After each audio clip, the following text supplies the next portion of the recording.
There is the push to not lose momentum when Mhm. something big and tragic happens in your life. I was trying to like super heal so I could get back to myself as quickly as possible because Mhm. I could feel myself slipping in productivity. Mhm. My thought process wasn't what it normally is. Some days I'm not good. I've got a great team. I really can lean on my team.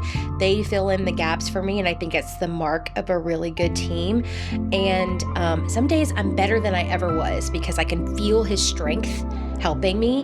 What if I don't try to outwork this? What if I don't try to force it down or try to use it to be a better person?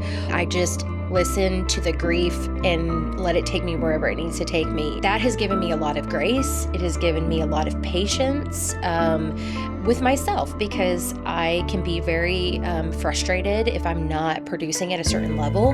The reality is that there's nothing you can do about that. Regret gives us nothing. Spending time on what you could have done doesn't leave you a lot of time for what you can do. And honestly, that's not really advice. That's my lived experience right now. Mm. I cannot bring my grandfather back. I cannot call him. I cannot do all of these things, but I can create things that I think that he would get a kick out of.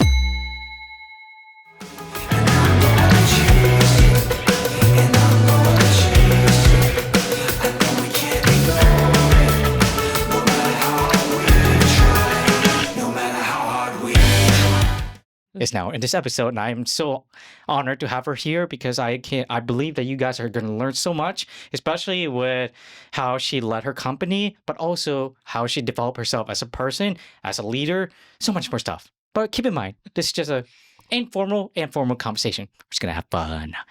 I'm not doing my socials. You already know. Anyways, and for you guys with hearing loss and disabilities, remember, you are not limited by your condition. You are only limited by what you tell yourself. Only when you can break that is when you realize that you are limitless. Thank you for tuning into this episode. Anyways, you were saying, so what I do love about how the hustle culture, I just really, I don't know if it affected you in that way too, but when I lost my grandma, it almost seems like I lost the opportunity to show that the effort that she put and the sacrifices that she put into bringing me and my brother into having a better life after having lost a person that did everything for you, it almost makes you feel like you're obligated to make sense of the loss by putting 10 times the amount, even to a point where you kind of lose yourself in the process only for the sake of living up to the legacy that they have left behind. And that's the hardest thing. And I wanted to know first, how are you doing? Yeah. And how have you been able to, make sure that you're okay at the end of the day? Yeah, so I think that's a daily question. Every day is different. Yeah. Losing someone that's an icon in your life, not necessarily an icon as we think from a celebrity status, but we have our own little celebrities in our life, and I think our Yeah. grandparents kind of are like that. My grandparents are like that. So there is the push to not lose momentum when Hmm. something big and tragic happens in your life. And I was really fighting that. I was Mm. really fighting that. I was like, I'm gonna wake up. I'm gonna take care of myself. I was trying to like super heal so I could get back to myself as quickly as possible because Hmm. I could feel myself slipping in productivity. Mm. My thought process wasn't what it normally is. My tempo wasn't normally what it was. And I kept trying to get back to normal. And then I realized that I got tired of that. I had a really great mentor who would like tell me like, this is your bullshit. Look at your bullshit. Mm. And I could feel that. I'm like, why am I trying to force myself to be okay? I'm not okay. I'm probably never going to be okay in the normal, what I consider to be normal and regular again. And I'm just going to let this completely change who I am. If that's what if that's what needs to happen, I'm going to let that happen. And so it wasn't like I'm going to slow down, forcefully slow down. I'm going to work hard. And still just kind of every day is what it is. Some Mm. days I'm good. Some days I'm not good. I've got a great team. I really can lean on my team. They fill in the gaps for me, and I think it's the mark of a really good team. And some days I'm better than I ever was because I can feel his strength helping me. Some days I'm like, wow, that was really dumb. Like, what did I just write? What did I just do? Yeah. So I would say I'm 50% good and 50% like, but I'm a human being and I'm just kind of I'm letting loss do what it needs to do in my life. And Mm. that's just kind of the realness of it. And I don't know what that is, Kino. I don't know what that is. I don't know if I'm going to create something really great from this. I don't know if it's going to completely change the course of my life. I know Mhm. already there have been some good things that have come out of it. Like we're starting a scholarship fund in my grandfather's name for students that are going into the trades, Oh, which was wow. important to my grandfather. So, Mm. but the trades now, like you and I know, that means creatives too. Mm. Like entrepreneurship is a Yes. trade. Yeah.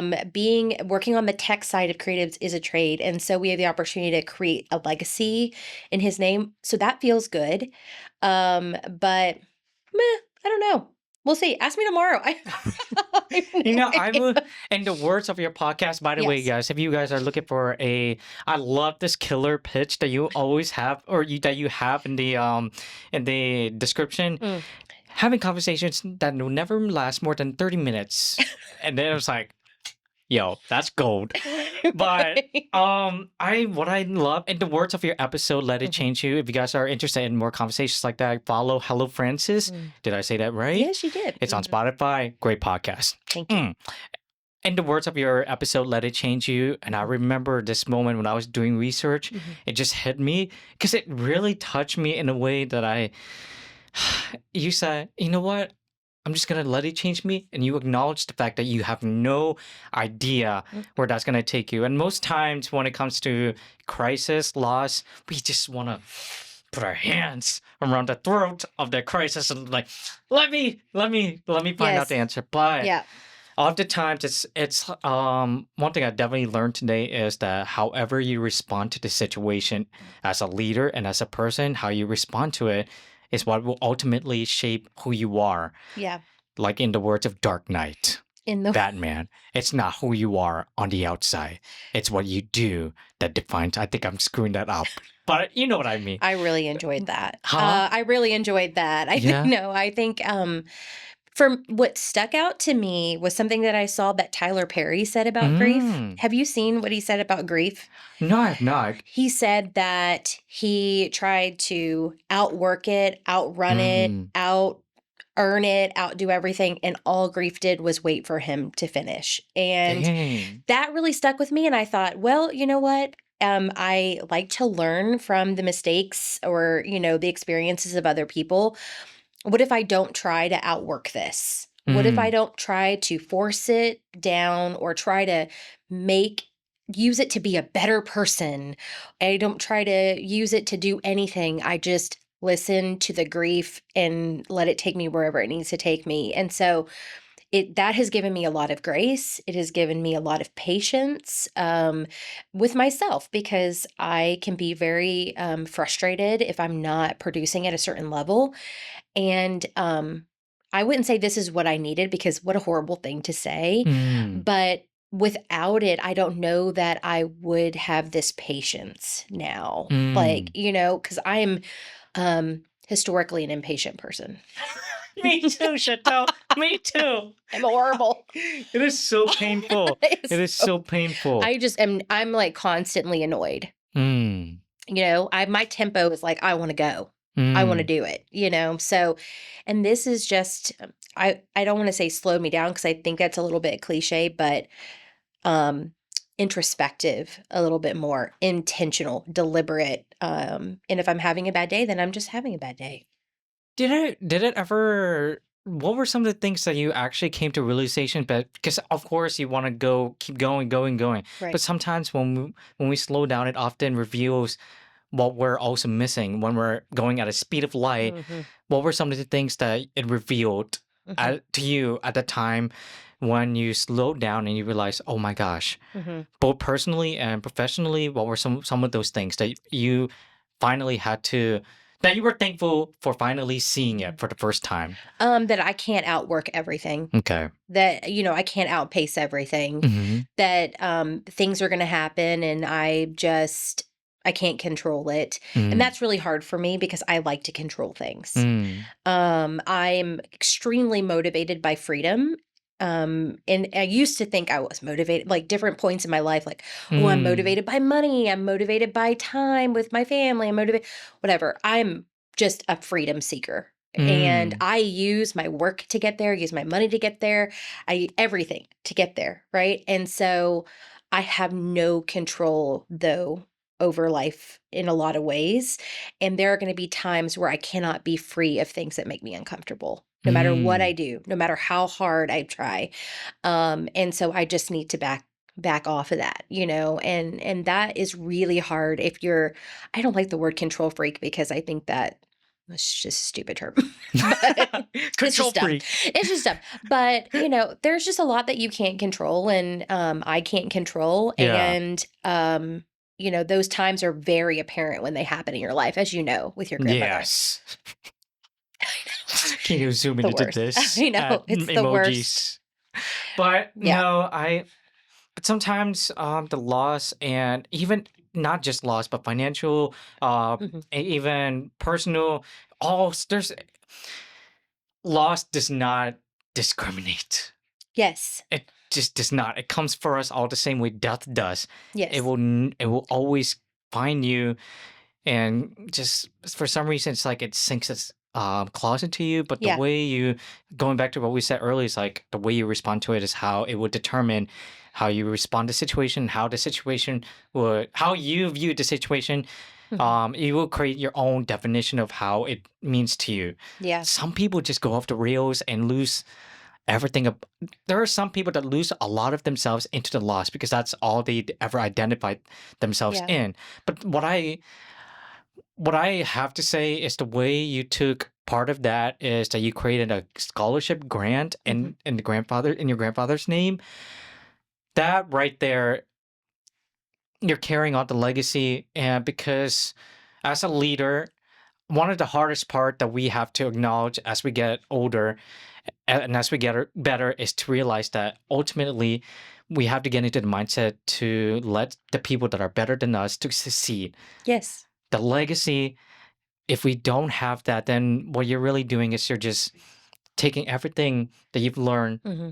into wherever you go into the next life, but you're also Right. doing the disservice to those that you are trying to leave and to those that you're trying to teach and make sure that they're having the opportunity to get to a better life. So I Right. want to acknowledge you for that. Oh, Where thank can you. people actually apply for that scholarship grant, and how much can you, yeah, Right. tell us everything. Right. So we're launching it on December 18th, which is my grandmother's birthday. Oh And wow. back in the day, in the early stages of the agency, we used to do our 24 hours of change Oh on that wow. day because Okay. my grandmother is Frances and my grandfather is Roy. So the agency is named after them. Mm. And so we're going to launch it on December the 18th, and we're going to we have a portal, a page built on our website. It's all ready to go, but it hasn't been Yeah. launched yet.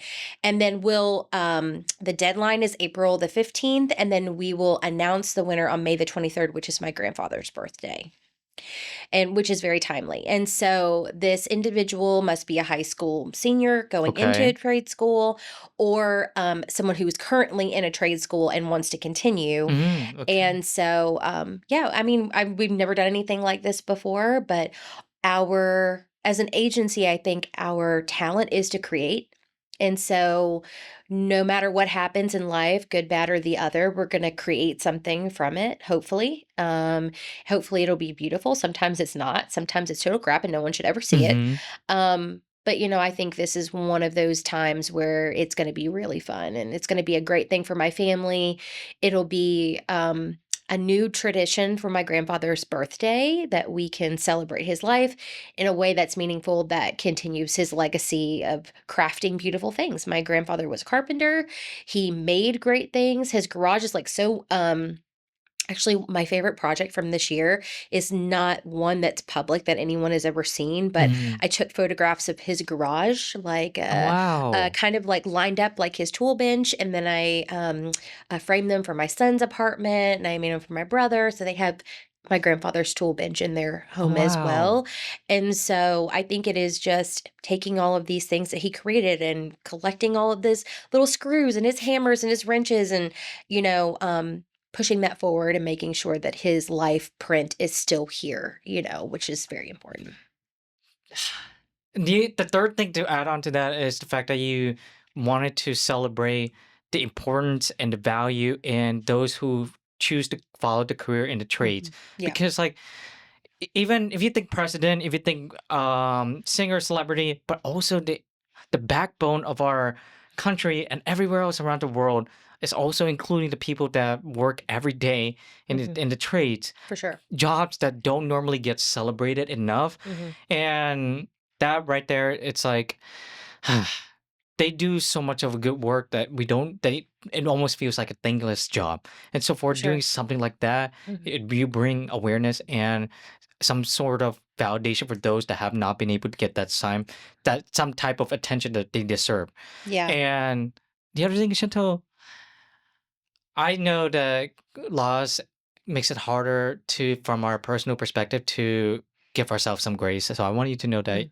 you are a strong person Thank and you. that it's hard to believe what we tell ourselves, but it's also just as important to believe what other people are telling you, Hmm. because when we don't slow down, we need to hear what they're saying too.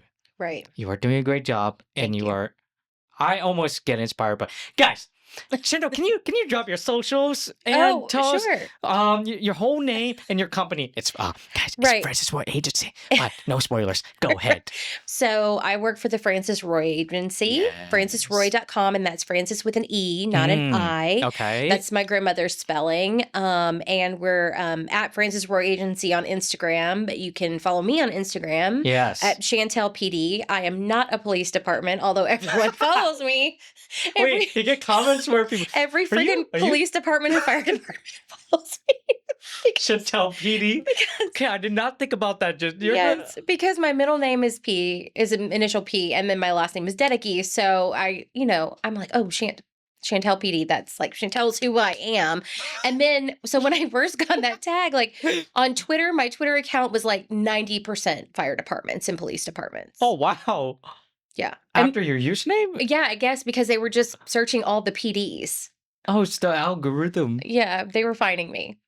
So Shantelle PD on Instagram. I don't have an X account anymore, but You going to Blue Sky? I don't know. I try not to get very political. And honestly, I didn't leave X because of political reasons. I just I drive a Tesla. I mean, so I just exited out of the conversation. Just let the platform do what it's gonna be. yeah, It's just for me, I don't have time. yes. Okay, there are other platforms that I like to spend my time. X is Yes. not one of them. I don't have anything like profound Mm-hmm. and prophetic to say. You So, sure about that? Your podcast was filled with every wonderful gem. oh no, Again, guys, follow it. You will get a lot of applicable lessons thank that will you. make your life 10x better. And Continue. sometimes you will just hear me in my closet on the verge of total collapse, which, Really? yeah. And you know what is crazy about having a podcast is you can spend all of this time on what you think is the best episode that you have ever Oh, done. I feel Okay. that. Oh my gosh, this guest from Australia, like amazing. No one, I mean, she's so incredible, blah, blah, blah. And it's like you put it out there and yeah, it got okay pickup. Mm. And then it'll be 11:59. I'm like, I've got to crank out an episode. I made a promise I'm going to do it. I'm at my wit's end. I'm exhausted. I'm tired. I'm going to record this episode in my closet because that's where I get the best sound. Oh, I'm just sitting wow. on the floor with my AirPods, and I'm Yeah. like on the verge of collapse and exhaustion, and listenership through the roof. They love it. Oh, Why do wow. you think that is? I mean, the fact that you're going in this far, it had to do with the promise that you hold to yourself, because it sounds like you have a standard that you always want to meet. Do you think it's because people like just hearing people when they're at their wits' end?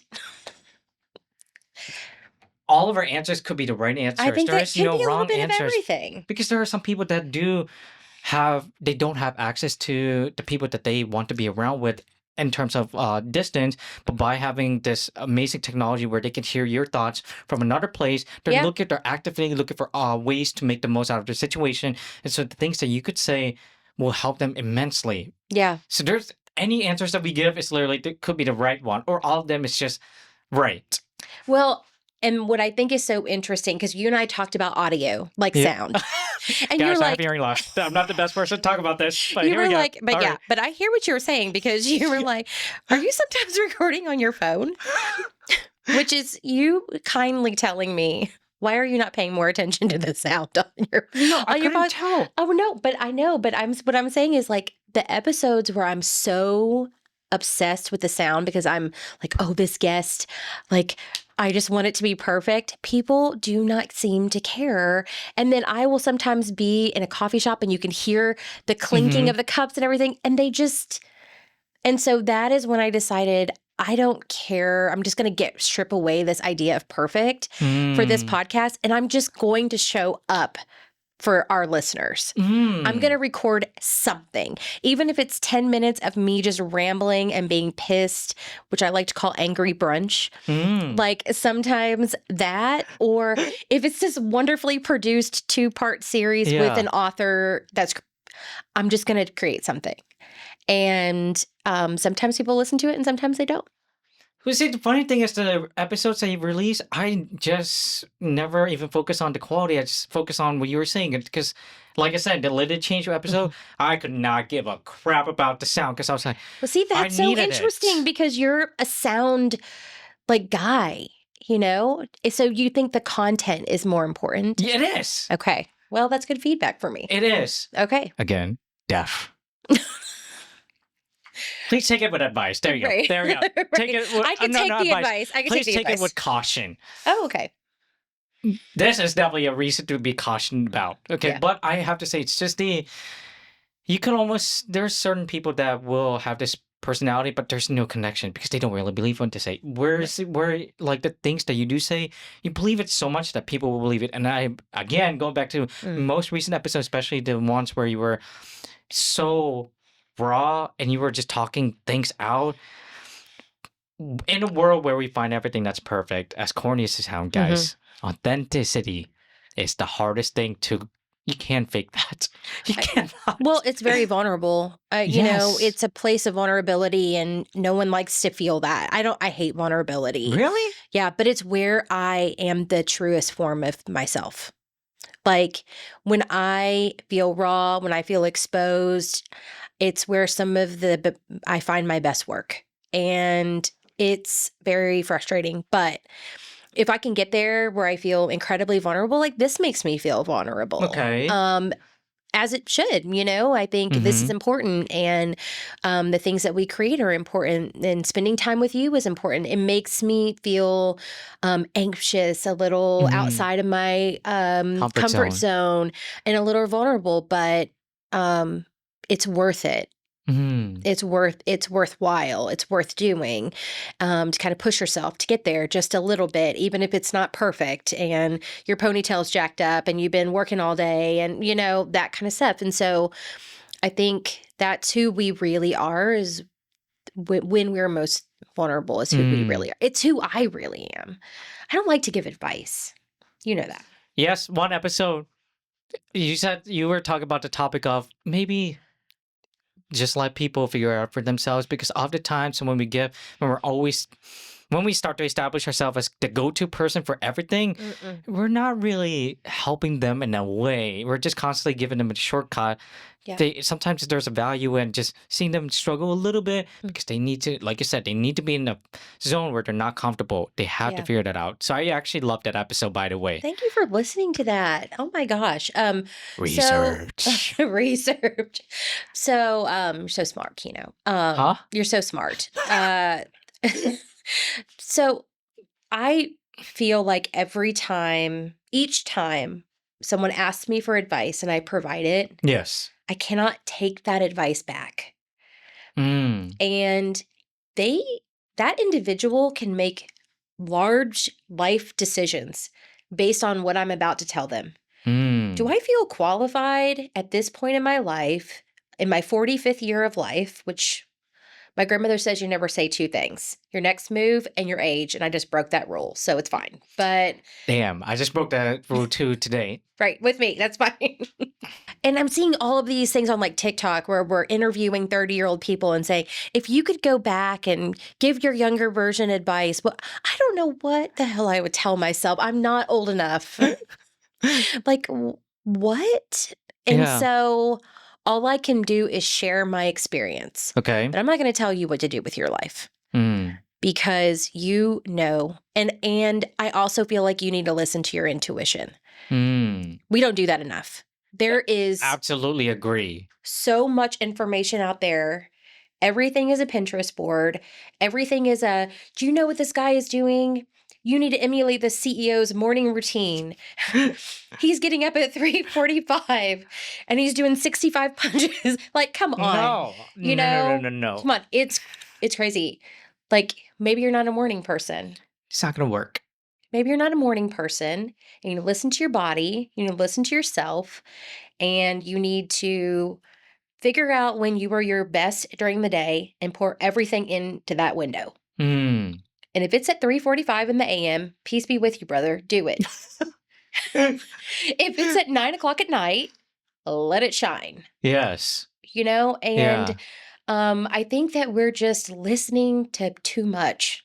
It's We're too not. much noise out in the world. Yes, we're not listening to ourselves. Yes. Yes. And with the advice, it just kills that intuition that should have been built on our own terms. It should be natural, That's very not well influenced said. by anybody. Because I feel like if you're influenced by so many people, then you lose the identity that you lose the opportunity to form the identity that you want to have as a person. And by Mhm. constantly having advice that's being influenced by everybody, you're not really making you're not giving yourself the opportunity to stand out by with what you want to express. Mhm. So, guys, action number one, you just heard it from her.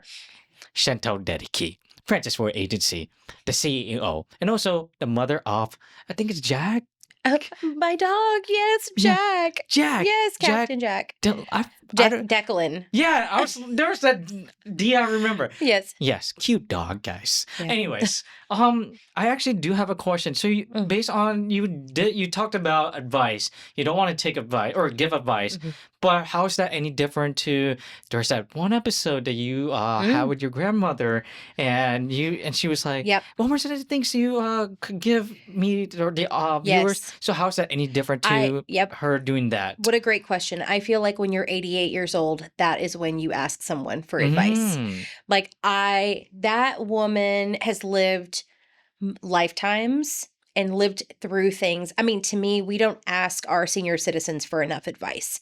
We put them, and I love the senior center in Niceville, and I love being around the seniors there. Mm. And seniors need to be treated like seniors in high school. They need to be put on a pedestal and given the opportunity to offer mentorship.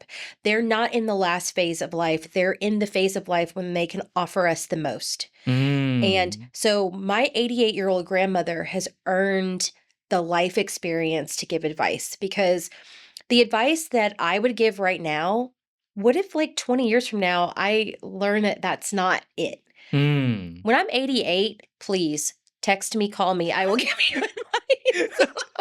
But right now, no, that's crazy. Yes. But I think it's an exceptional question. It's a really good question. My grandmother has earned that. She has lived this incredible life that she thinks is not very big, but has created so many things, right? And gives the best advice. My grandmother says, if you would tell everyone you're a lady, you're not. I apply that to so many things. Like, if I have to go around telling everyone I'm rich, I'm not.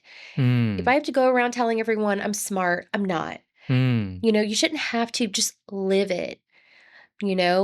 wake up and live your life and be who you are, and people will eventually tell you who they think you are, but Mm. you shouldn't have to go around bragging and telling everyone who you are. Then that they're just projecting or they're compensating for something if they're doing that all the time. Yeah, maybe. Or, it's they're forcefully trying to, get people to understand who they are. And it's, just spend a little bit more time with yourself and figure Mm. out, like, why are you not resonating that way naturally? Maybe you're not who you think you are, and that's okay, and you just need to spend a little bit more time with it. I certainly Yes. don't know who the hell I am at 45 years old, but I know I'm working on it. And that okay, to add on to, I love it was an actual painful lesson and Mm, also a new one that I just learned just now. A painful lesson and a reminder that I wish I asked my grandma mm, a lot more questions. mm. Yes. I don't want to cry. It's okay. It's been a year already. It's been a year It's and a okay. half A ish. year is not enough. You know what else I've learned about grief is that everyone wants you to be over it, and you don't have to be. You can totally cry and feel comfortable with crying. Cry every day if you want to. Sometimes I'm just at a stop sign and it hits me and I'm like crying, Yeah, but it's like you not when you say over it, but it's like you think you're over it, and then you're just like, oh, it's been a while now, but then you hear something just like it hits, like Mhm. Yeah. when you said that. I keep recalling the conversation I have with my grandma. It's all just, how are you doing, Nai? That's her name, by the way. Yeah. She raised me.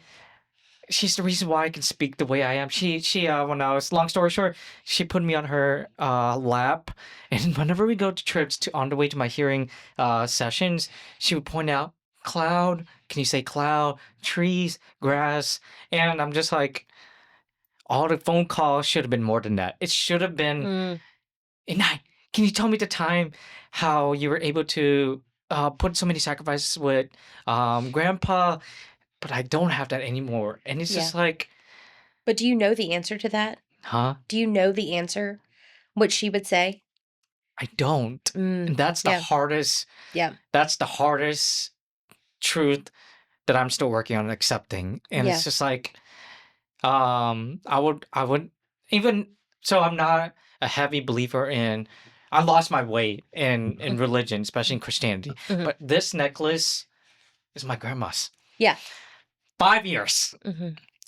Despite all the gifts that she was given, she wore this sorry, no cursing. I'm sorry, grandma. Are we not supposed to do any cursing? No, Okay. you're good. You're good. I do this every single time. Right. This one's just like I keep finding myself thinking I would never do. I keep finding myself praying, Mhm. um, just some sort of like even the act of forgiveness. I'm sorry I never did ask you, but I'm gonna try learn from that. And Mhm. just hearing Yeah. that, um did you feel like you never asked enough?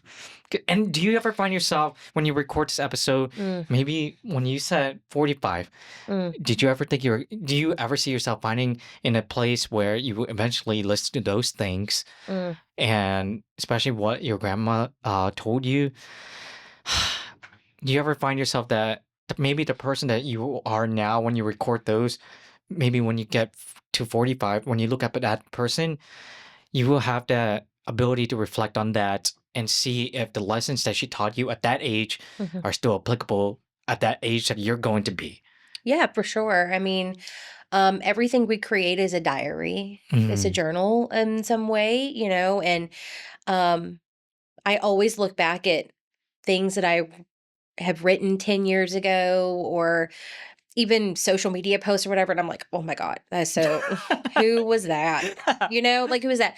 But instead of being hard on myself, I praise and I'm like, "You've come a long way. You've Yeah. learned a lot, and continue to learn." Like, just always being willing to learn, I think is important.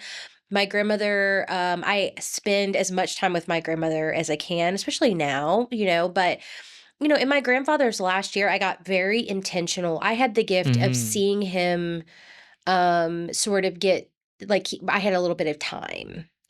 And so you can't always know that you're going to have that time. right? That time is not always available. But instead of being like, well, my grandfather is sick, like that's just life. Greg, my husband and I decided like, no, we want to go home as much as we can for as long as we can. Mm. And even when I was a kid, my grandfather, who's a great storyteller, he would always like take out photo albums and show me. The older I got, the more I started to pay attention. When I was Mm. a teenager, I just like, Just let them I'm talk. just, I Yeah, I wasn't really remember. absorbing that Yeah. because when you're young, you don't see what a gift it is to be old, And so, but the older I got, the more I was like, okay, who is this? And he would look at me like I've told you this like 1,000 times. But, I think just sitting with him, being intentional with him, asking him questions was really important. And so I still do that with my grandmother. Like I'm going to Thursday, I leave to go spend some time with my grandmother. And Mhm. cooking is a way of creating memories in our family, but it's also a way of creating continuity. And Mm. so my grandmother makes everything she makes is incredible, and I really love to cook a lot. And so I asked her, I said, can you teach me how to make dumplings when we come up there? Because I've always watched her, but never really been intentional with Mm. that. But now I am more intentional on purpose because it's not just the time, it's the knowledge.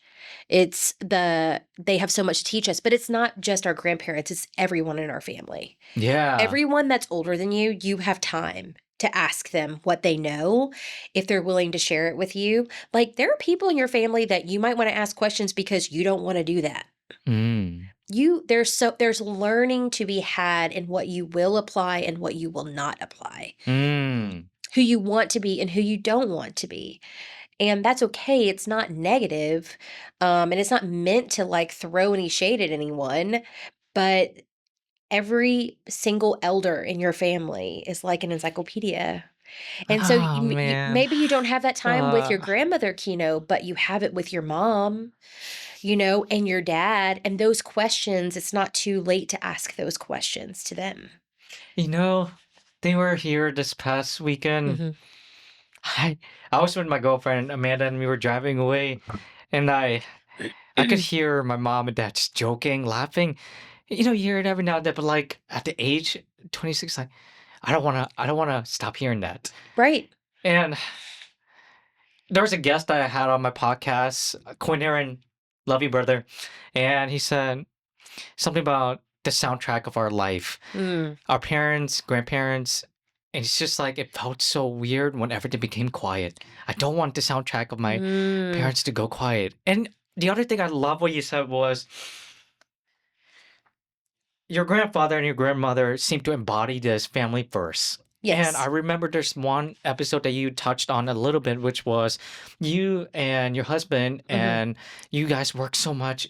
But it seems like you're always together, but never took the Mm. time to really be present. And so, how has that since dropping that episode, and also Mm. with what you went through with your grandfather, and Yep. now learning the lessons from your grandmother? How have you been able to take the steps forward to make sure that the family first also not only exists in your Mhm. workplace and Francis agency, but also in your family life?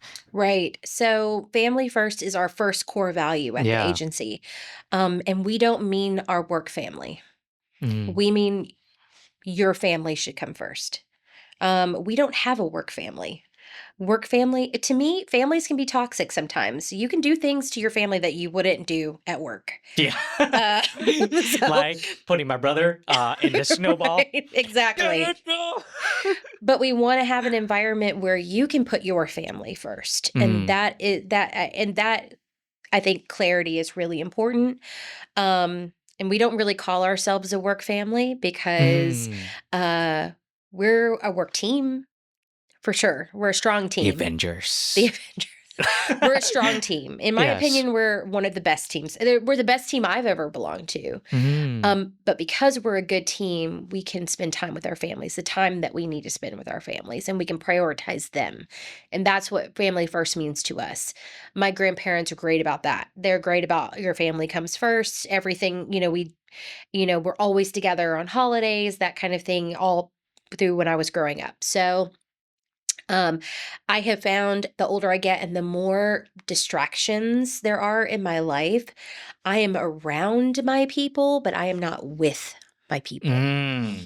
And it can be very easy to be like, well, I'm with my people all the time, but I'm not like sitting with them, asking them questions, being very intentional about our time, and being free of some of the things that really distract us throughout the day. So that's a work in progress for me. Mm. Um, I'm very driven by my work commitment, and so,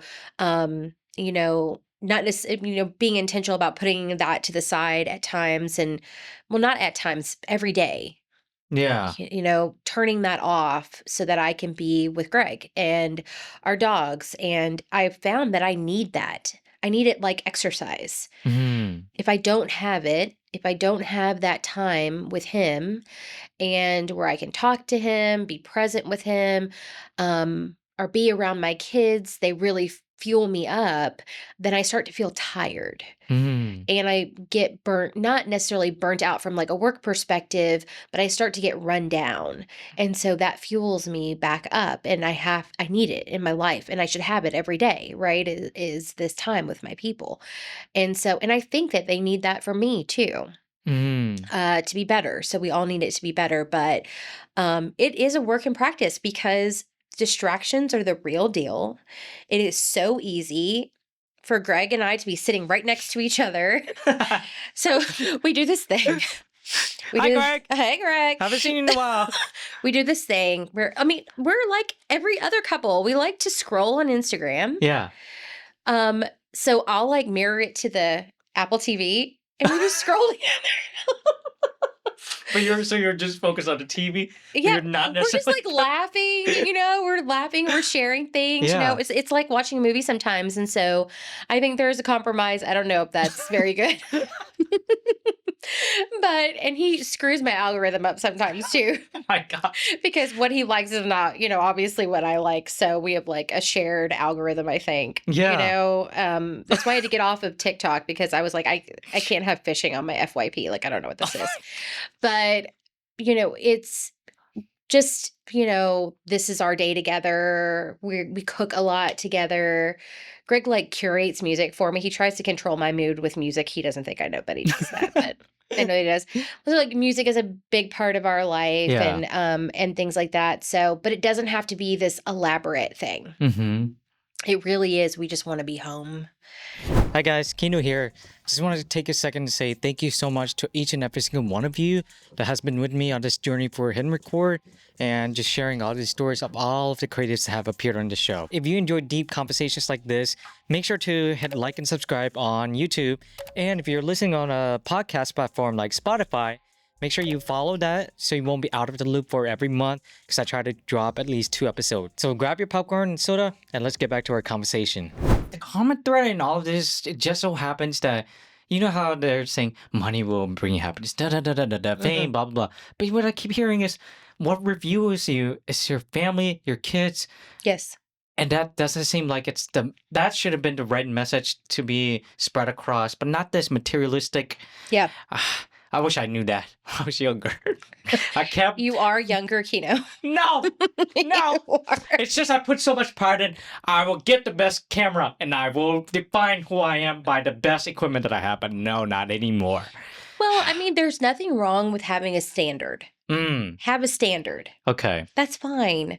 Like, we have a style, we have a standard, we have a way of life that we enjoy, Mm-hmm.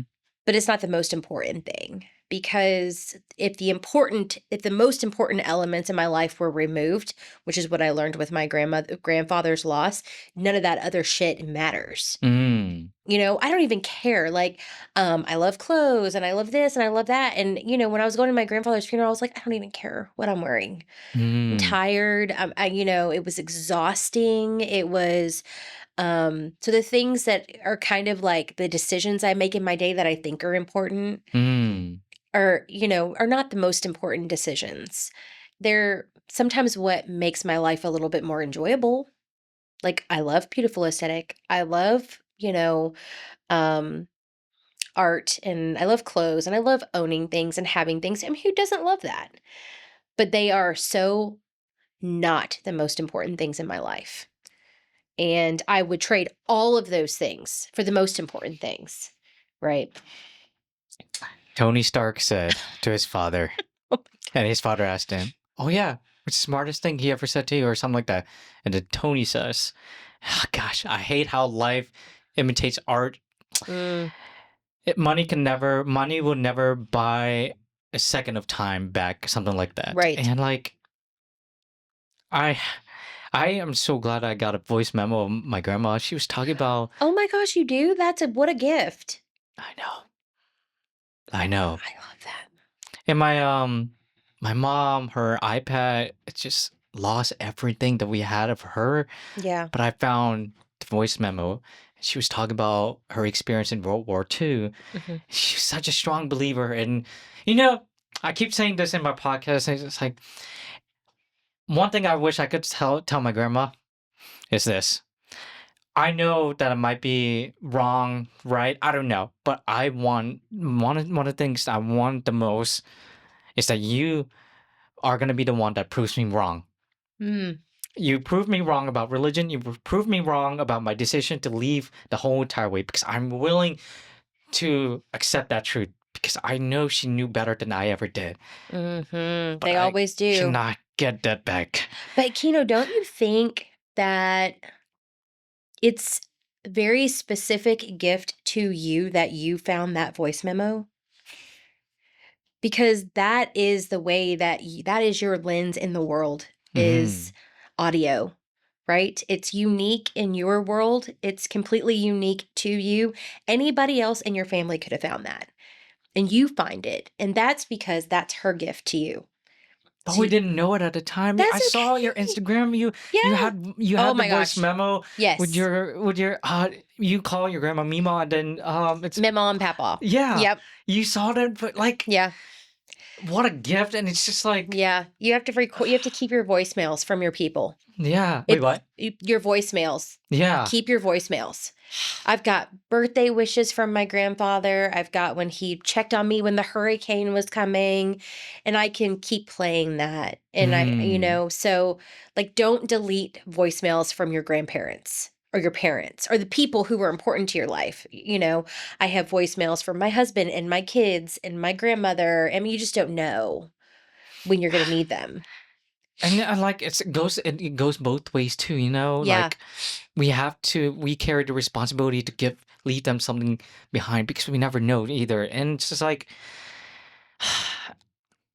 I I think that's earlier we talked about podcasts. Maybe that's it. Maybe that's also one of the answers. Yeah. People resonate because maybe what we say and what you say on yours could also be the one thing that they might need it at the most. Of Even course. the lives that you impact, Mhm. the way they view you, because they could even put you on a pedestal in terms of, you did save their life at one point, and you will never know how Mhm. much of your words had an impact on them. So that's their own way of keeping a voicemail from you. Sure. Yeah. That's a lot of responsibility, right? But Responsibility, sure, yeah, but it's a one that will transcend beyond the materialistic stuff. I think that's what we all hope for, right? Yeah. That's what we hope for, is to create something that helps someone, whether in whatever our medium is, whether it's a podcast or a painting or a poem, that we are doing something that's good with it, using, Yes. yes.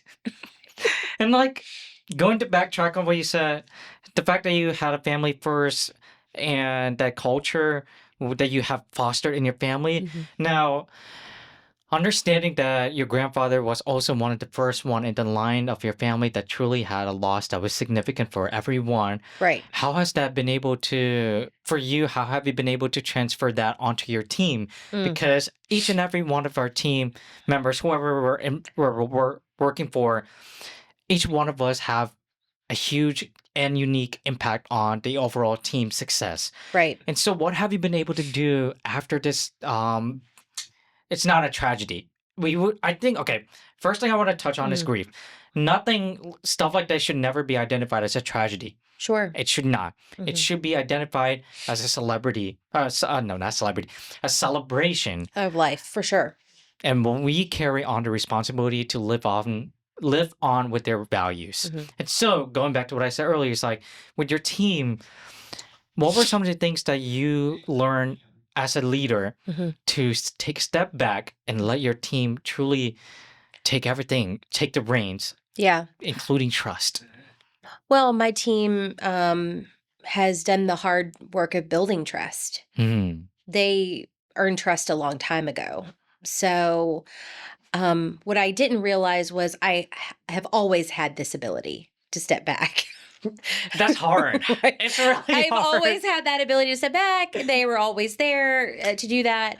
It was a really proud moment for me when I had a client say, "Your team did such a great job. They actually did better." Oh, wow. Like they responded like faster and better than you would have. And I think it was because they knew it was a hard time in my life, and they were compensating for that. Obviously they were giving 110%, and so, but I don't think you have that safety net without trust. I learned a lot, though, how important it is to be there for my team when things like this happen to them. Oh, wow. Okay. And that I really... That's a good boss mentality, by the way. Not a lot of companies do that, so I actually want to acknowledge you on that. Yeah, well, I mean, this is going to happen to all of us. We're all going to experience loss, and so it gives you the perspective of what other people need.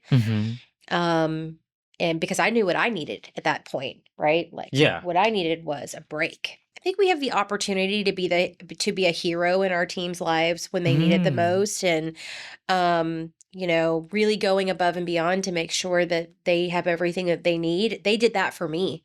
I didn't have to worry about anything for the first time in a very long time in our business, because you own your own business, so like it really owns you. There is not a lot of time that if you want to grow your business, it's really hard to take a lot of time off. You can do it. That's your choice, of course. I choose not to do that.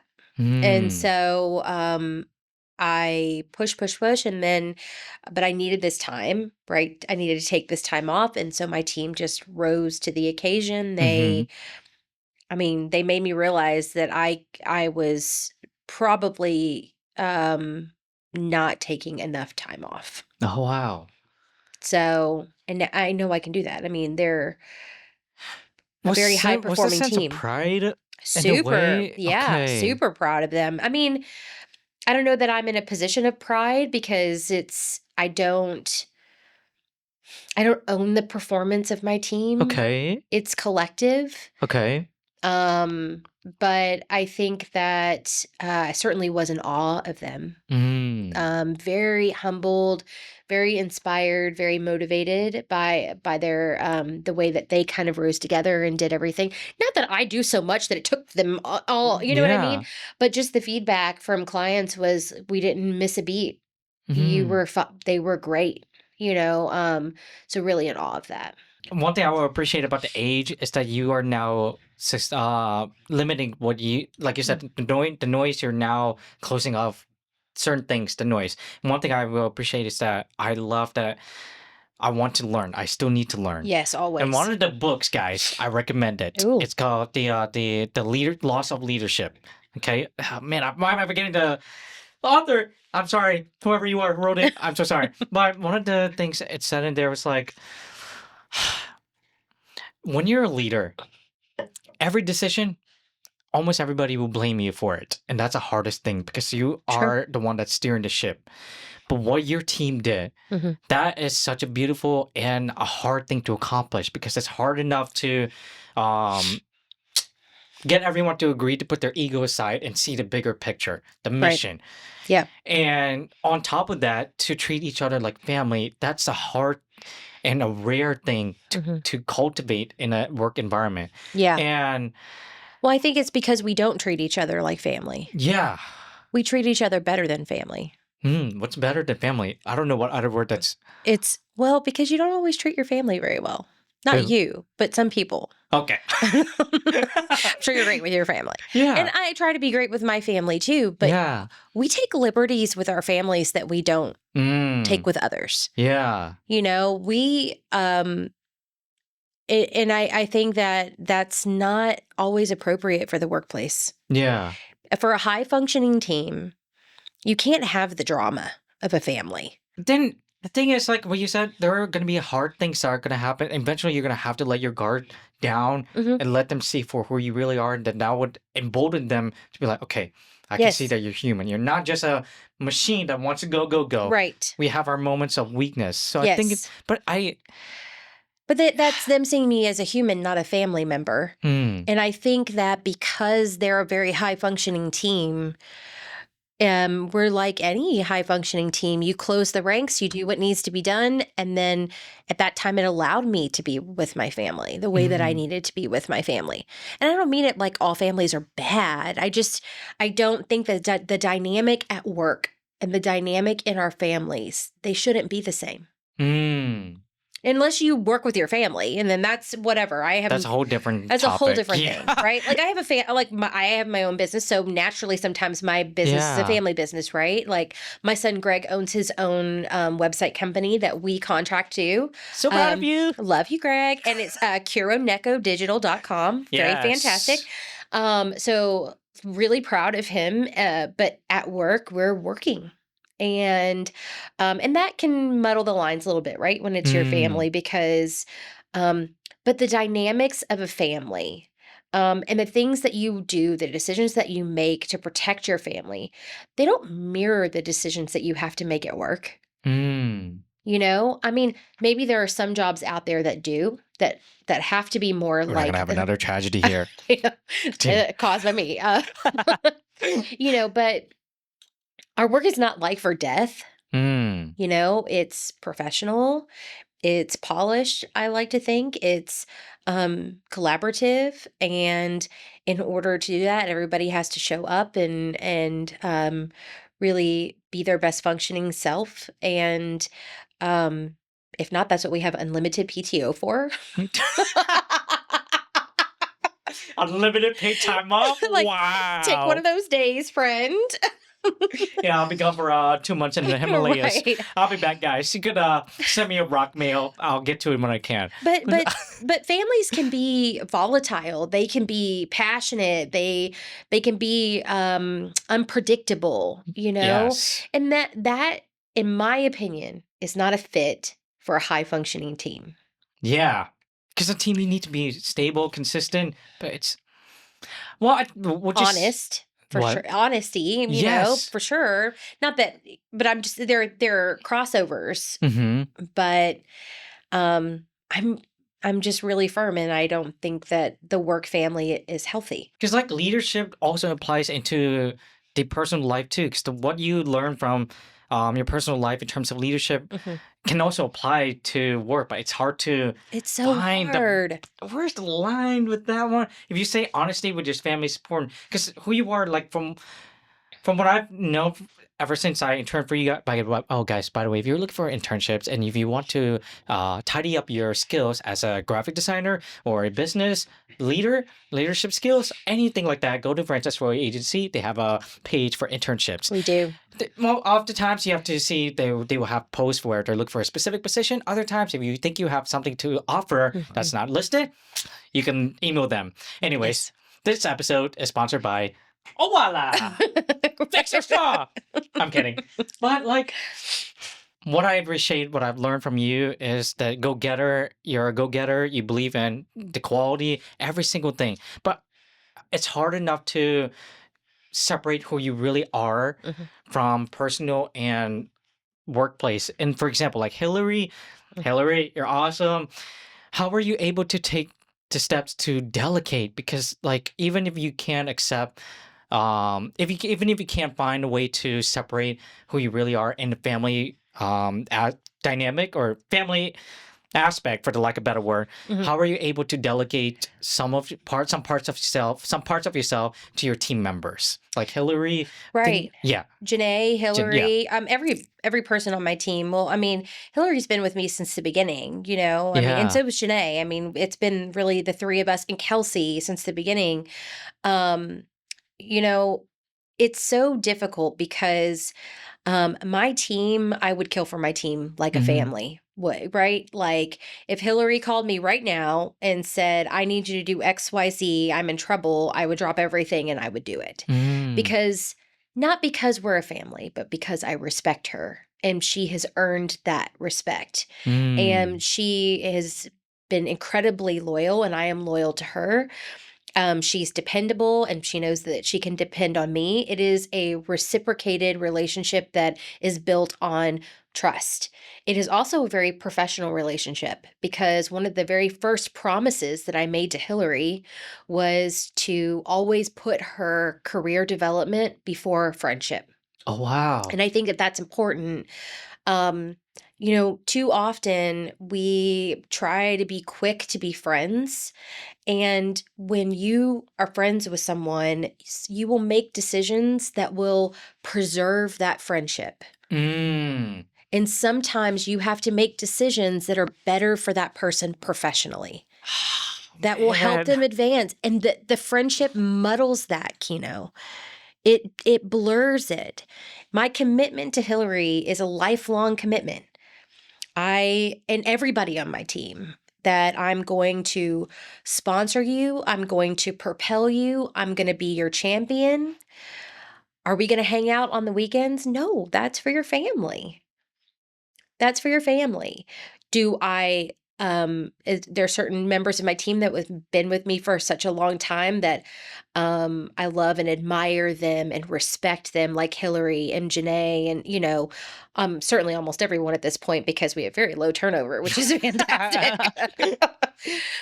But my commitment to them is a professional commitment. Mm.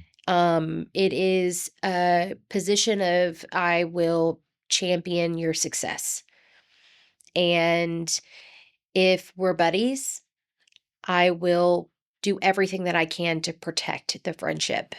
And that may be not always putting you first. Oh my And gosh. I think that that is so tough. It is so tough because um you know there are some people who work for me, they're so fun. Like I want to be friends with them. I want to hang out with them. I'm doing them a disservice by being their friend.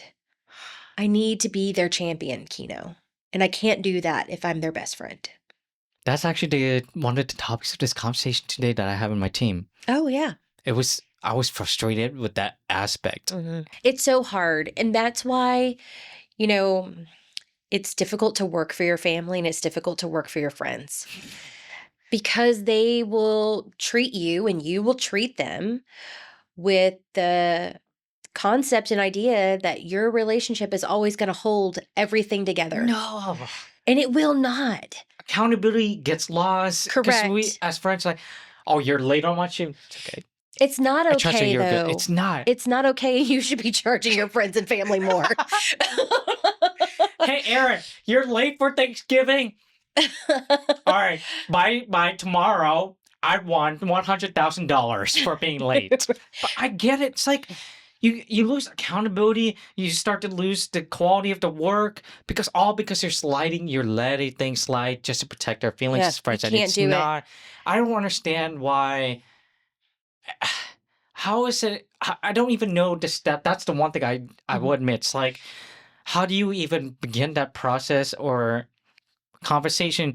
It's easy for me to see it, but for the other person, how do you even begin to have that conversation to make them not feel like you're not any less of a friend? It's just that's a delicate conversation to have because you have to Yeah. watch out for their ego and their feelings, but at the same time, you're trying to Yeah. give them their best. Well, and I don't mean all of this by saying that it's not personal. I hate it when Yeah. people say it's not personal, it's business. That's not this. Mm. That's not what I'm saying. I think it's having boundaries and Mm. allowing other people to also have boundaries, seeing and respecting their boundaries. And if the people who are on my team do not view me as someone who is going to champion their success, first of all, they may feel hesitant to be honest with me when Mm. things are really important. They may be hesitant to tell me how they really feel because they don't want to hurt my feelings. And so it's not really the removal of emotions, but it's just clarity. It's transparency. It's saying that I am going to champion your success and I'm going to put your professional career Yeah. first. Your personal stuff is actually your responsibility. Yes. Agreed. It is your responsibility, but there have been big things that happened at the agency. Hillary's pregnant right now. Yeah, she's Whoa. got a baby due next Wait, month. first or second or Her second baby. Yeah, and oh. honestly, no one's gonna love that baby more than me. Well, maybe. Are you not giving the opportunity to Hillary to assign you? You're just going, "Huh, I love you, but I'm already the Right? godmother. No, So her sister and her mom, obviously, her husband. What? But and Janae had a baby. People have gotten married. Like all of these things have happened, and I love that for them. I'm happy. It's amazing. It's am I in someone's wedding? No, there are boundaries. Mm. There are boundaries, and I want those boundaries to exist so that they can live their life to the fullest, and I can live my life to the fullest. Mm. And You there's know? no love loss if you just establish the right steps to make that possible. I think you have to have an honest conversation, and you have to say, what I want to prioritize here is your success here. And in order for me to do that, then you have to be responsible for your personal success. Mm. I will be a champion in your professional success. But does that mean that you don't love that person? You don't think they're fun and awesome and cool and um, no. I mean, obviously you do. I admire everyone on my team. They're so talented, they're interesting.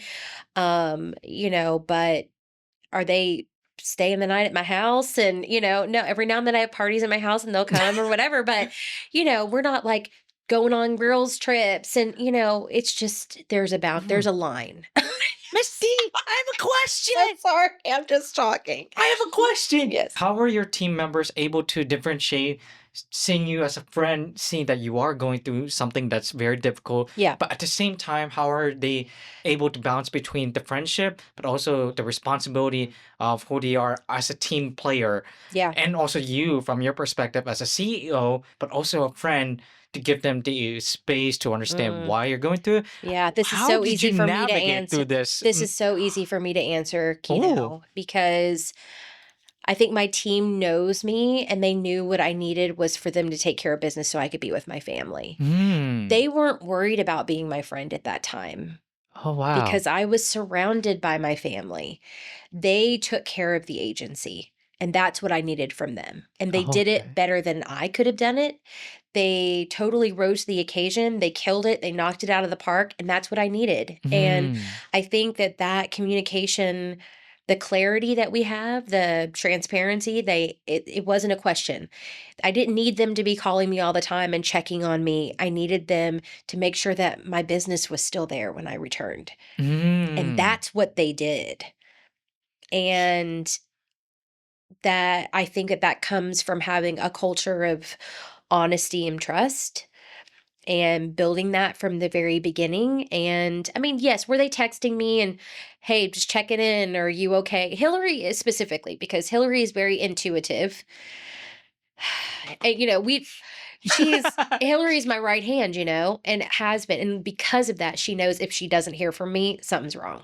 Oh, okay. She'll be like, she'll call me and say, you're too quiet. What's going on I'm with just you? borrowing her for this. Okay, Hillary, you can calm down. Right. She's like, you're too quiet, but she knows me really Okay. well. And I think that that is only developed with time. Okay. They knew that what I needed them to do was be strong on the business side because, that's my way of life. That's how I feed my family. It's how I'm building something to hand down to my children if that's what they want. And so they knew that if they took care of that, then I could take care of everything else, and that's what happened. See, I think we can all agree that the value, the mentorship that your grandparents have Mhm. given you. But now, in the future, when you mentor someone who's just, just walk through that door, 18 years old. Yes. Here's my resume, Miss D. I'm ready. Yes. What are some of the things that you will eventually? Because I know you say, I don't know, I'm not giving advice. I get it. Yeah, I But hate for the giving sake of advice. this conversation, Sure. in order for them to truly rise up to the occasion, because I believe that the leadership has the responsibility not only for themselves, Mhm. but also the good of the company and the people that they look after. And part of that is to cultivate the opportunity and the environment to give them a chance to naturally learn how to look after the company and also you. So there are a lot of things that you have done. Guys, I'm telling you, it's a real deal. Okay?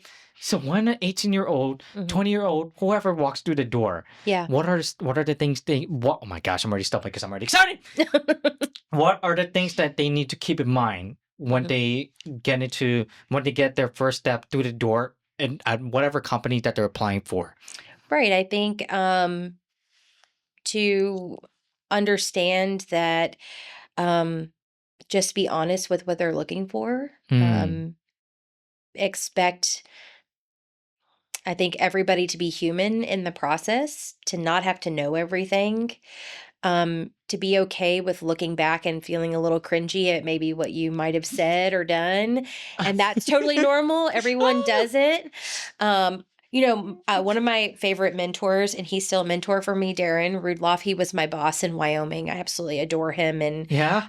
brilliant man. He said, everyone puts their pants on the same way, one leg at a time.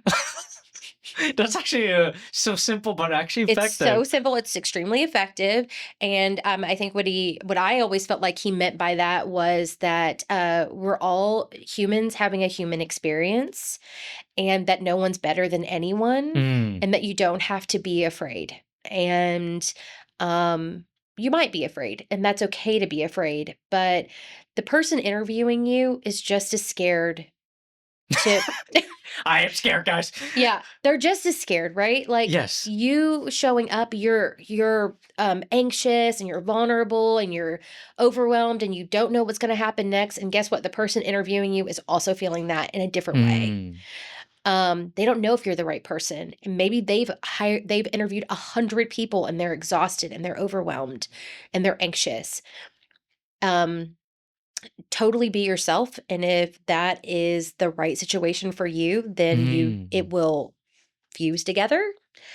Be yourself and your people will find you. And that way, when that match happens, you don't have to worry about keeping up the facade of someone that you aren't for a very Mm. long time. And if you're yourself and they don't want you, then that just wasn't for you and you weren't for them. And that's okay. Mm. Um, not everyone that's come to the agency has been a match. We haven't always been the right thing for them, and they Mm. haven't always been the right thing for us. And not from like an exclusion kind of way, but because we hear a lot like, oh, it's so cool, like it's got to be so great to work here. Not everyone has thought it is great to work at the agency. Mm. Some people walk away from and they're like, that was total crap. Oh my Like, god. that was not for me, and that's totally fine. Mm. That is totally fine. um at 18 years old, I couldn't even drive. I was like so terrified. And I Mm. had a baby. Oh wow. Yeah. So I had Gregory very young. And I mean, he was a baby. It was like me and him and Greg. And it was terrifying. The whole world was terrifying. But what I know is you're going to get through that. Mm. You're going to get through it. You're going to just put one foot in front of the other. No one is better than anyone. Everyone just wants to figure it out. And we're all humans having a human experience. And um, at the end of the day, Kino, like all of my success and all my failures have been very similar. Mm. Really? Yes, they've all been similar and they've felt similar. Every big win has kind of felt a little bit like, And every failure has been a little Maybe bit. is it because the standard of how you define success is? I don't think Mhm. so. I think it's because we're always looking for that end result. Yeah. And really, the end results are not all that they're not all that different, Mm. And so you might as well just enjoy it because really the living is in trying things, failing at things. I kind of push to failure sometimes. Mm. I'll push past a success into failure purposely so I can learn something new. And I think that's really important. I'm sometimes happier in a fail state. Mm. I don't know if that's good, but every major launch point for me has been right after a significant failure, a big one. Okay. Some of the best things that ever happened in my life came right after huge catastrophic failures. But some people are just so terrified to even realize that because they're still reeling in from that, and Sure. it takes a certain type of, I don't even know what that looks like because every one of us are unique in how we Hmm. respond to it. And this actually, the way you describe that reminds me of the quote, which is the pebble and the mountain. Oh, yeah. The, That's my favorite quote. yeah, and it's like Yeah. the The, pebble and the mountain, and then the difference is how you ask it to move, how you right. ask to move it. So the difference between a mountain and a pebble is in who you ask to move it. Yeah, Correct. And so I'm looking for my pebbles in this world. yeah. Yeah. If this thing is a giant mountain, there's probably somebody better and smarter for it. Mm, And I'm going to find them and it's going to be their pebble and they're going to flick it and it's going to be beautiful. And it might take me 2 years to get to that point that it mm, took someone 2 weeks to get to. But I love that quote because I think it illustrates the importance of having a smart team mm. and surrounding yourself with people who have different talents than you and being humble enough to know that you're not the smartest person all the time. The topic of today's. We have so many Why are topics you hitting so many topics from today before? Why? because I'm a podcast host. I'm just kidding. No, no, no, not this. That what happened outside before the podcast. That's the exact same topic that I had to talk Yes. about. I am sick and tired of being told that I'm really good at what I do. I want for once in Mm, my life to be told that, hey, you need to learn this. I'm tired of being told that I'm good at the camera. I'm tired of the lighting. I don't want any of that anymore. right. I want to be humble for once to know that I still have a long way to go. You Because do. I realize there's so much value in that. I don't want to have yes mans, all of this. And it's just like when you said you need Mm, to have people who are smarter than you, who are yeah. way better than you, and the fact that you said you admitted to saying that it might take me 2 years to do it, Right. to acknowledge that it will take for you that amount of time to learn Right. requires humble and acceptance. Not a lot of leaders Mhm. tend to have that because they're all about, I'm great at what I do, I made this possible, this and this and that, but they never think about it's not us. I mean, it's not just me, it's the we. It's the we in the team that made things It's possible. 100% the we. If we didn't have Hillary, we wouldn't have a podcast. I have Mm. wanted to quit that thing so many damn times. I can't even tell you. She is the reason why we have a podcast. She Whoa. is the driver, the consistency, she talks me into it. And now JC on our team does this too, and Kelsey on our Mm. team, but they Love you I guys. know, they're amazing. They hold my feet to the fire. They remind me of the promises that I made. Mm. They're very consistent. I think that if you are in a room and everyone is nodding their head, you've heard that. Uh, You've got to find other rooms too. You don't necessarily need to replace that room because you have something to offer there. But, pushing yourself out and learning from others is incredibly important. And there's a lot of value in finding mentors and seeking mentors intentionally. And I don't mean I love podcasts. I'm a podcast host, but listening to a podcast is not the same as sitting down with someone who has knowledge that you do not have. mhm. The one on one asking questions, bringing a problem to them that is specific that they can help Yeah. you solve, like nothing replaces that.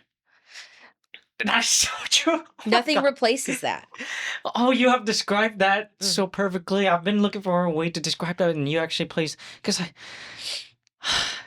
it's and I love the one where everyone's nodding your head all the time. It's like at least there's a value in someone that question Yeah. challenging the status quo to a certain extent. Sure. It's because if you are not constantly reminded of the things that you are not doing better on, Mhm. then you're just plateauing.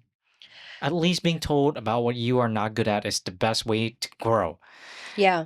And also, guys, we are also running out of time. Oh, Damn it! oh no, that's gone so fast. Oh my I gosh. know.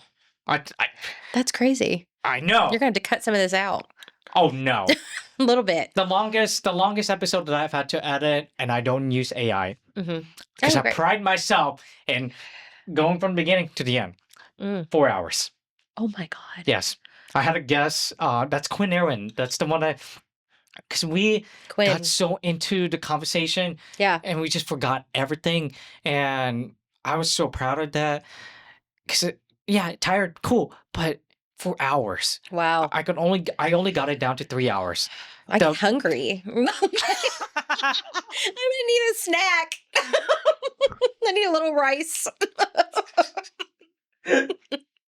the 30 minutes, I kid you not. Can't do it. 20 minutes was just dead silence, like quick silence. Not like it was just like, Oh, right. but Yeah. it added up to that much. And then the jokes that I need to protect your identity or your image. But other than that, 4 hours was the Mm. longest run time. And Wow, I'm that's so proud of that. impressive. What? That's impressive. Yeah.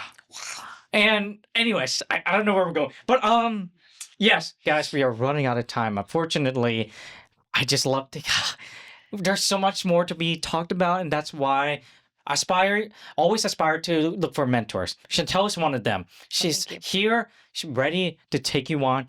Just don't ask too much advice. Okay.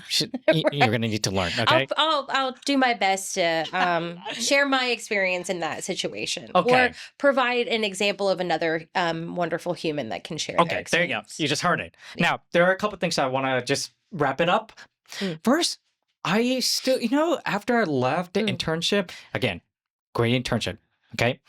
After I left, it seems like you guys kept the consistency in keeping a female centric team, which is great Interesting. because Yeah. I don't think there's enough recognition and awareness that a team that's filled with female Yeah. deserves the amount of recognition for a opposite gender team. Yeah. And so, like, what are I just want I want to give you the opportunity to start breaking down some of the misconceptions and the myth female empowerment Mhm. and having a team that's led by women and Yeah. also being led by someone who is a woman too. Mhm. I would love to give this opportunity for you to Mhm. speak on that because that is a real issue that needs to be fixed too. I don't know if you're gonna like my answer. What? I don't know if you're gonna like my answer. All right, I'll tune out my hearing aids. No. But no. We're all about authenticity.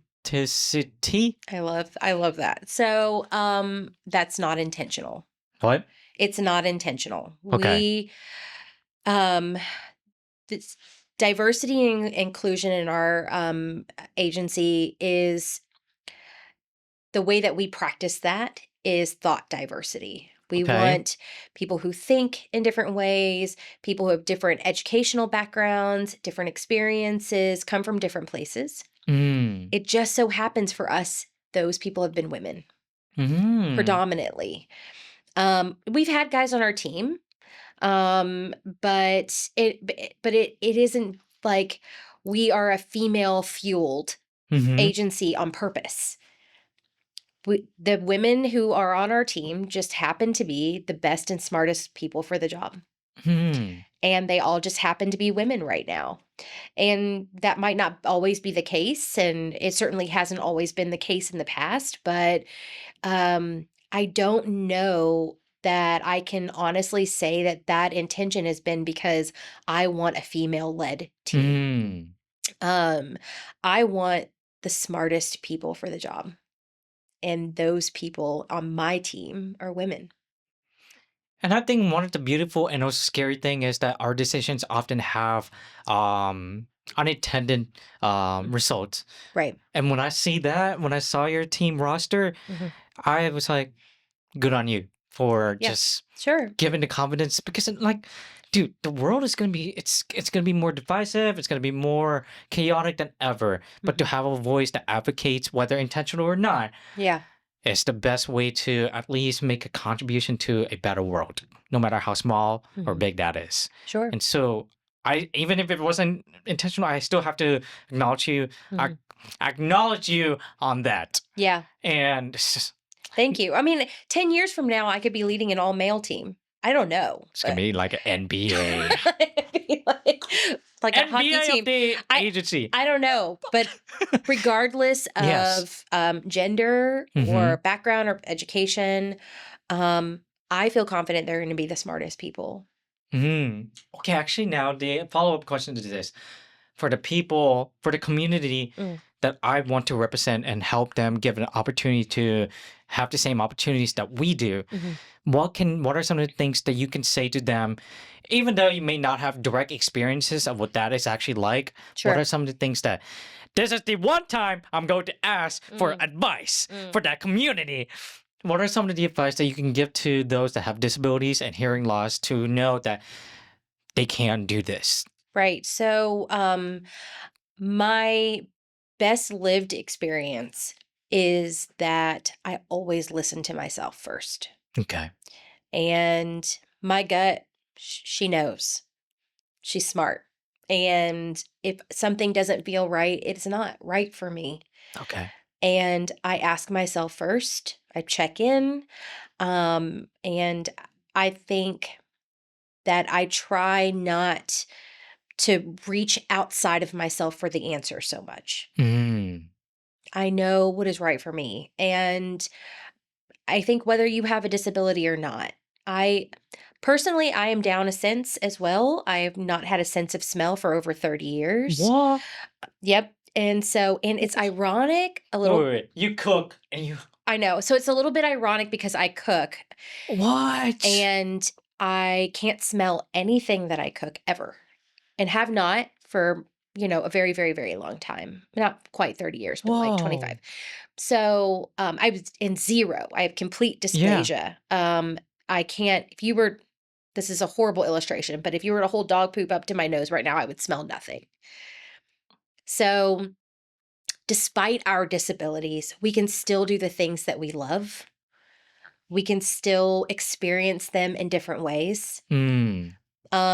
Cooking for me, because I can't smell, like I don't have that experience with food. But Greg is my nose and he and I connect. I need him. We connect that way. But I have different textural experiences with food. Texture is everything for me. The balance of texture.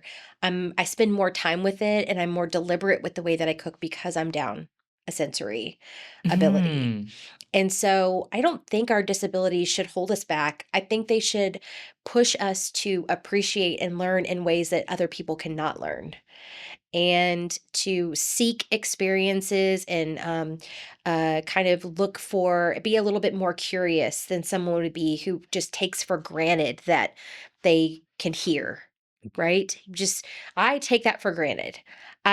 Spending time with you reminds me what a gift it is for me to hear, and that I need to appreciate that more, and that you really kind of opened my eyes to that, right? So that sitting with you, I'm like, okay, I shouldn't take that for granted, this ability that I wake up and take for granted every day. And maybe on the flip side of that, later on, when you're drinking out of your drink and you can Not spilling. or you're, eating French fries, you might Yeah. smell them a little differently and have more intention because you know that I cannot. And so I don't think it should deter us, Kino. I think it should just make us realize that we're unique because we don't experience things the same way, but we can make our other senses sharper. Does that mean, are we required to have loss, no matter what skill it is, I to don't know. truly learn? Because how are we able to truly understand what we have in front of us is something that's truly valuable? So That's is a it really possible to truly understand the value of something in front of you mm, without experiencing some type of loss? I think you found the theme for your whole episode, right? Yes. It's the thread that loss makes us appreciate everything. It, makes us see in ways that we wouldn't have seen before, or experience things that maybe we wouldn't have experienced. So I think it's a great question. It's a beautiful question, and it probably is true in a way. Is you know we have to suffer a little as Hmm. humans. We have to suffer on some level in order to really live life to the fullest, probably, whatever that means. Um, but the suffering is important, and it's part of the human experience. We seek to never suffer. But the whole definition of human condition is to suffer and Mm. So the question is, if I could smell, would I be as good I mean, this is the reality. I'm only good at so many things. Cooking yeah. is one of them. Ain't gonna lie. I could throw down. Hmm. But would I maybe cook the way that I do now if I could smell? I don't know. I think that you're right. I don't know. It's almost like the same uh question as what's the meaning of life. No, I It's don't know just that I answer. don't want to, and I don't want to get into that. I don't But know that. like, what I mean is like that's almost the same equivalent to that Mm. level of is there an answer to it? And I think, well, actually, let me rephrase. There is an answer to it, but only when we reach 88, 90. Yeah, yes, that was a very smart wrap up there. It's so true. Like, my grandmother probably knows, you know? Hmm. I have no idea. I have no idea. So, what are some of the next projects that you're working on Okay. as Shantelle Dedicke Yeah. and also as the leader of Francis Roy Agency? What are Yes. some of the things that's coming up for you guys? Well, my grandfather's memorial scholarship, that's Yes. coming up. That's the big one. We are already starting to think about our 10 years at Francis Roy because we're in our 9th year.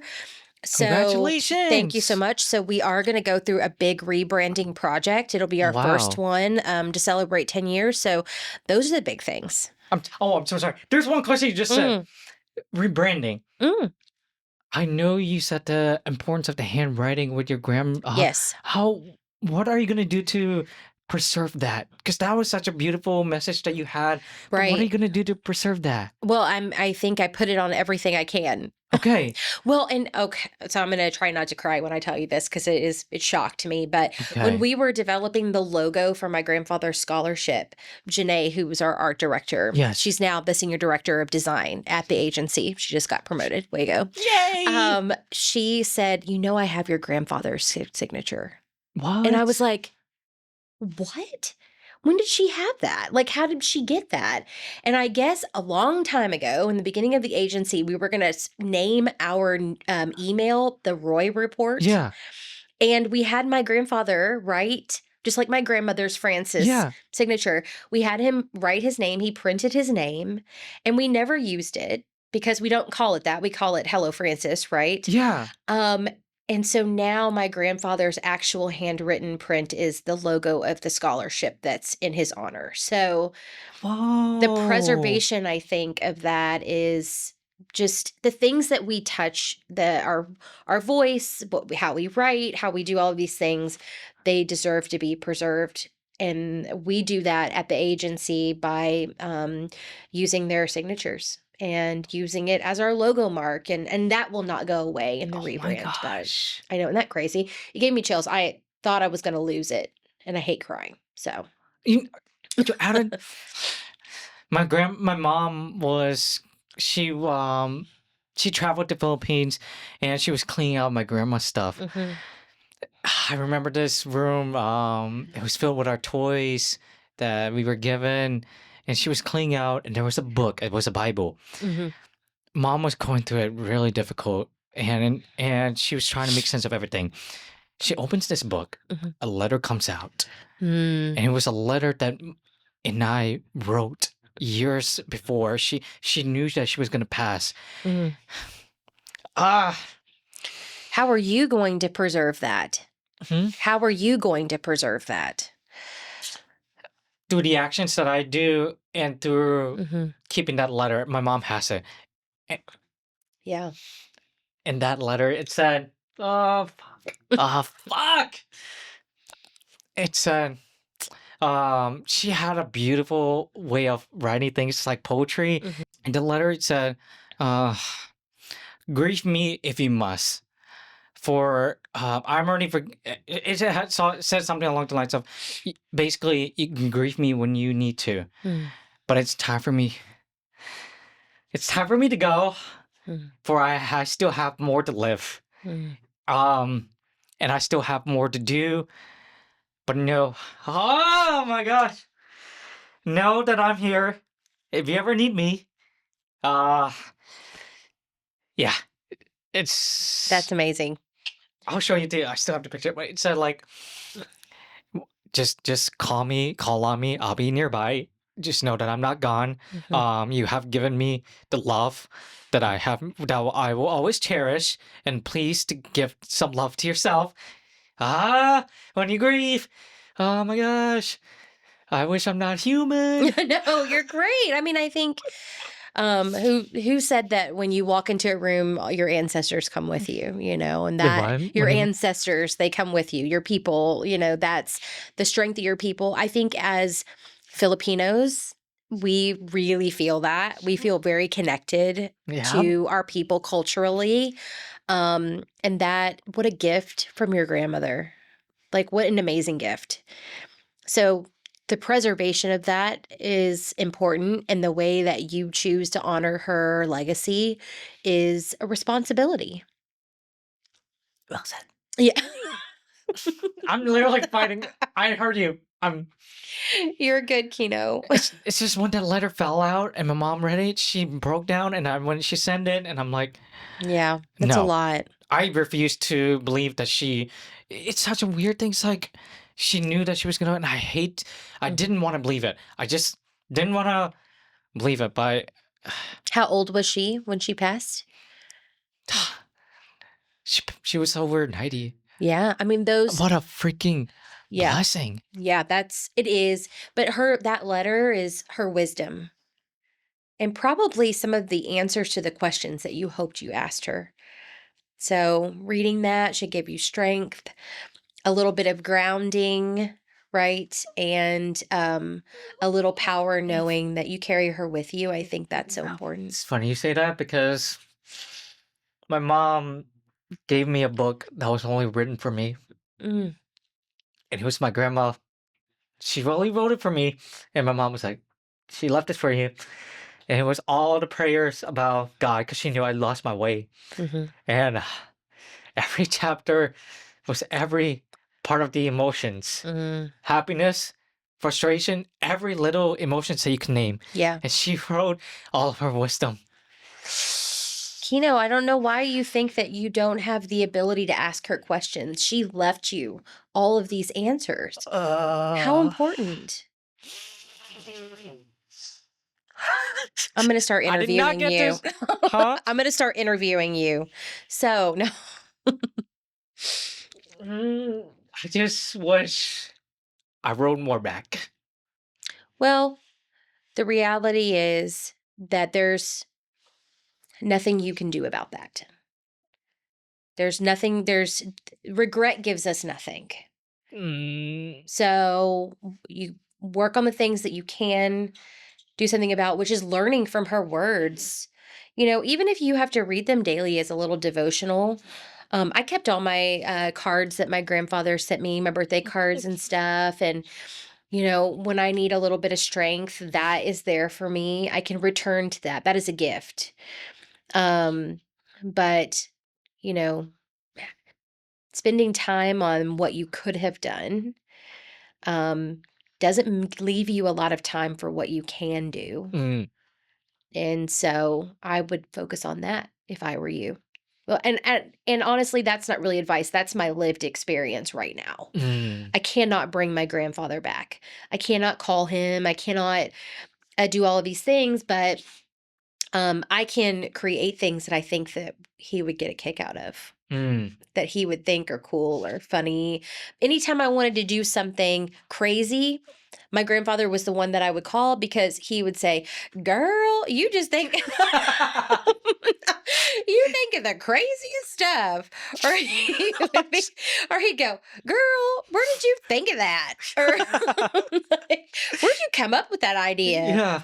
How'd you find that?" And so I would love I hear that in my head when I do something that's a little bit. I just recently, a couple months ago, I bought a car that my grandfather would have gotten a kick out of. He would have been like, "Girl, who taught you how to drive this car?" And so, just keep pushing and knowing that I believe that he still has a a way to experience all of the things that I'm doing in my life now, and that he's watching over me and kind of still laughing and getting a kick out of some of the things the crazy shit that I want to do. So I remember I took my grandfather to Seaside. What? I took my grandfather to Seaside Yeah. many years ago, and he goes, "How did you find this place?" Did he react specifically to Ali's speech where everything's so white? No, we didn't go that far. Oh, okay. He was like, "How did you find this place?" But my grandfather, who was like a living map. I mean, I'm from Louisville. He, like, a couple months before he passed, Greg and I were visiting a few months before we passed, and he was still giving Greg directions all over the city. I mean, sharp, and it always gave me a little bit of a giggle to do something that he felt like was amazing or cool or funny and so I look for ways to kind of recreate that experience. And so you can give yourself a little like grandma pat on the back anytime you do something that she would be proud of, even if it's not a big deal to anybody else. Because our grandparents have this way of celebrating little things about us that people are like, "That's stupid." Looking back on it, I can Yes. see now. Yes. Grandparents are the only people who are like cheering you on for crazy things like going to the bathroom. Like, When I got the tattoos, and I'm like, "Please don't do that anymore." But then when I told her to me, she said, "Oh, that's so beautiful." Right. I was like, "What?" Because you can't do any wrong, right? You can't do any wrong. No, I'm going more. Right. But like, But yeah, I mean, huge wins. Grandparents celebrate everything about us, and we should do that for ourselves when they're gone. that's what I love about the podcast. I didn't even do this just for the views. Maybe subconsciously I'm doing this to find the answers that I need for myself to start healing from. And you are definitely that right there. I'm Thank glad to be you. a part of that. Thank you for inviting me, Kino. Anyways, you were saying the projects.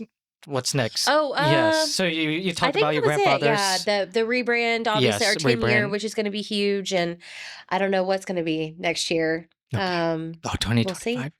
We'll No, see. you would know what's coming in 2025. You're gonna be a better you, and you're gonna have a little team that's even gonna be better than this year. And most important of all, you are now going to realize that everything that's happening at this moment, you will do better in the future in 2025. I hope so. No, it ain't gonna be hope so. It will happen Right. because you believe so. So Thank you, Kino. Shantelle, thank you so much for being on this podcast. I'm super honored. As always, guys, I already pre-recorded the ending, which I am so thankful for because I can't do this while I'm crying. Right. They pre-recorded, but in case I don't put it in, thank you so much for watching. This has been Hidden Record. Shantelle, please drop your socials one more time so people know where to find you, and also the Francis Roy Agency and how else they can get in touch with everything that you're involved in. Sure. So francisroy.com, and then at Francis Roy Agency on Instagram, at Shantelle PD, not the police department, on Instagram. We're also on LinkedIn and Facebook. I mean, we're easy to search for and find. So. Thank you, guys. That is it for Hidden Record, and I'll see you all in the next one. Bye. That's a cat. cut. And that's a wrap for today's episode on Hit Record. Thank you so much for sticking with us, and I do hope that today's episode was insightful and also it gave you some kind of fresh perspective in your creative journey. If you're listening on Spotify or any other podcast platform, a quick review is definitely going to help. It helps other people find us. And for those that are watching on YouTube, make sure you drop a comment down below or a question, because I would love to see what your thoughts are. If you have any takeaways, advice, insights, anything of the sort, I'd love to see what you guys have. And most importantly, I hope you guys can take away a lot from these conversations, especially if you have hearing loss or disabilities, because I want you to know that you are not limited by your condition and that you are more than just that. Thank you so much for watching. Stay inspired, and I'll see you all in the next episode.